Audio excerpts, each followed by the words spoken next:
Right now Doug is pre-mixing our B-side resin. This is our catalyst and hardener.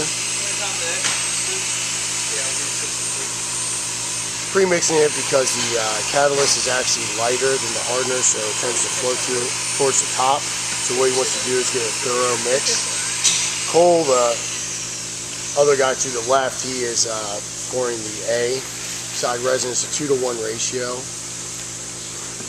This being a short 10-foot shot, I believe it was 6 pounds of A, 3 pounds of the B.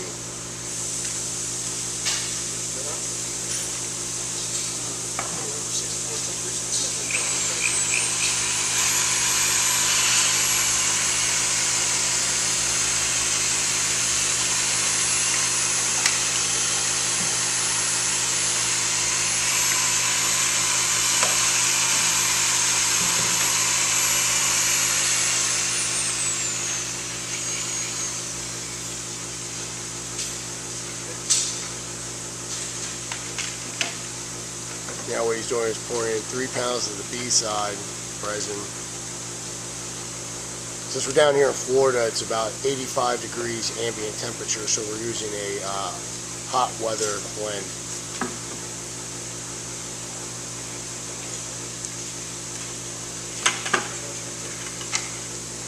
At this point, you're going to mix the two resins together.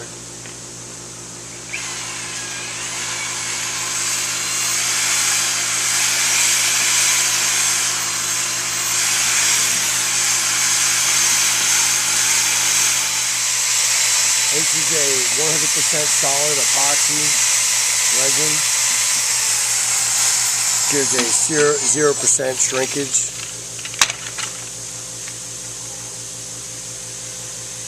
When you're done, you know by the milky consistency that you have a full mix.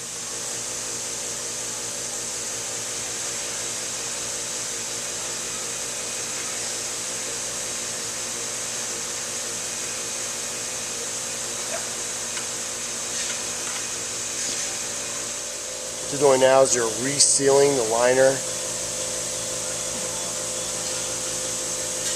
so all the resin is now inside the liner, a total of 9 pounds. Okay, cool. So what he's doing is calibrating his pinch roller to evenly distribute the resin.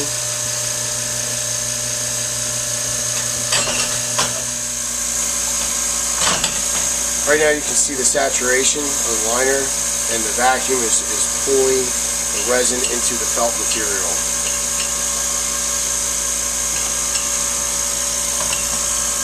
This is 3-foot wide, Cole.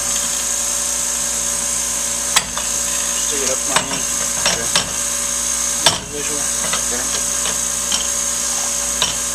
It's a much quicker process with the vacuum. That's good. Usually only one pass is needed.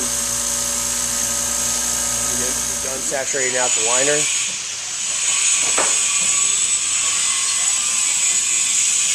We're ready to, Cole is going to remove the vacuum head to the inversion head, from the inversion head.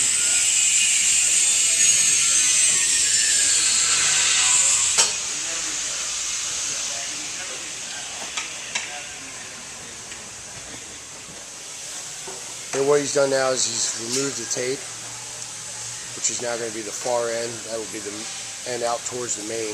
He's going to use one rubber band to give yourself back pressure when inverting the liner, and the second rubber band is used to put the pull strap, the blue strap knot, and that'll help guide it into the inverter.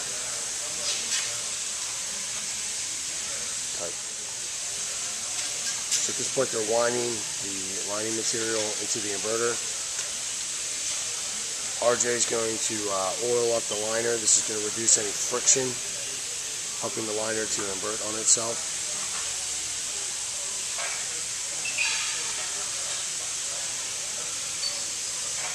Okay. So he's oiling up the liner. It's going to reduce any type of friction. RJ head. And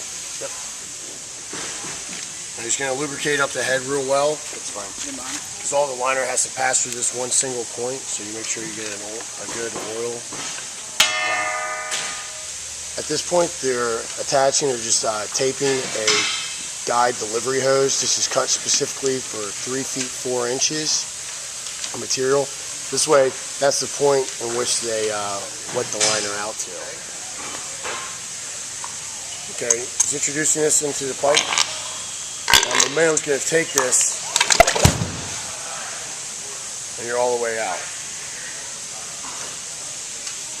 Now what you have is an open end on the other side. So what we're going to do is load our calibration tube, which is our bladder, which holds the liner up against the hose pipe.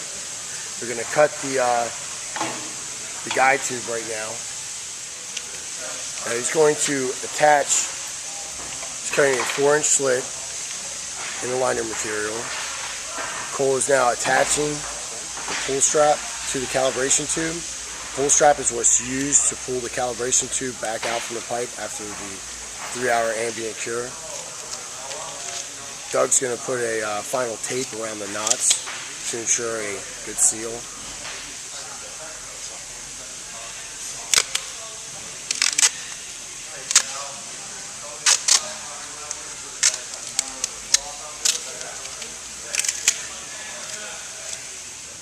Now once again, RJ is going to lubricate up the calibration tube to allow for easier inversion.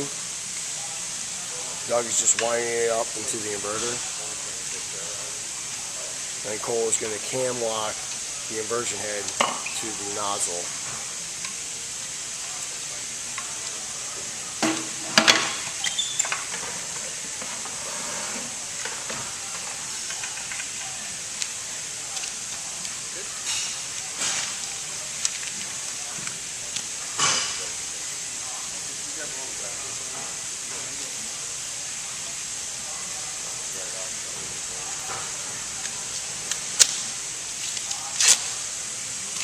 Cole's going to fasten just using duct tape. Fasten the liner to the front of the inversion head. That way the calibration tube has a path to follow.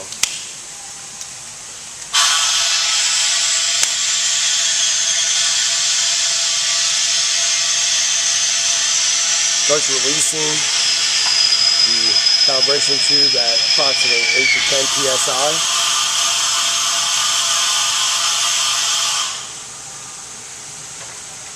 Now if there's infiltration in the pipe, groundwater coming in, this is going to squeegee and push out any of that groundwater out the cracks and then all the way to the main.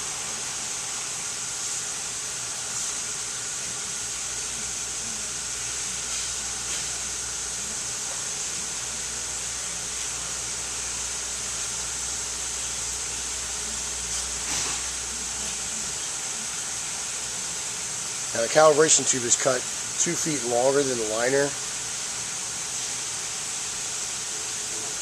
That way you're going to have a nice open pipe at the end.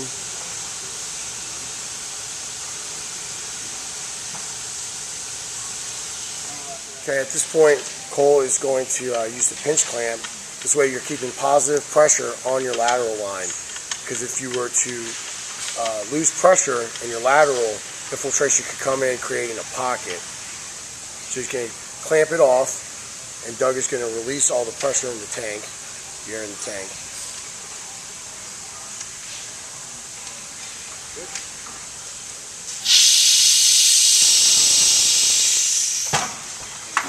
Okay, now Cole is removing the cam lock and the pull strap. Cut. So what he's doing now is he's detached his inverter, and they're going to cap off the inversion head, this way freeing up their inverter if they have a second or third job to do. So you're going to push that strap.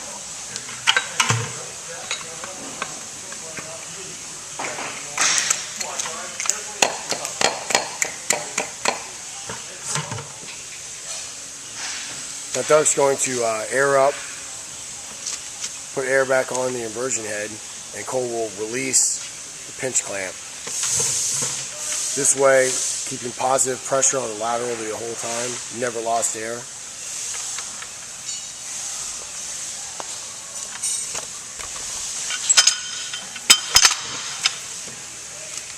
It's hooked up to this portable air tank, and at this point you can just leave it for the cure, for the 3-hour cure time, and go on to your second job.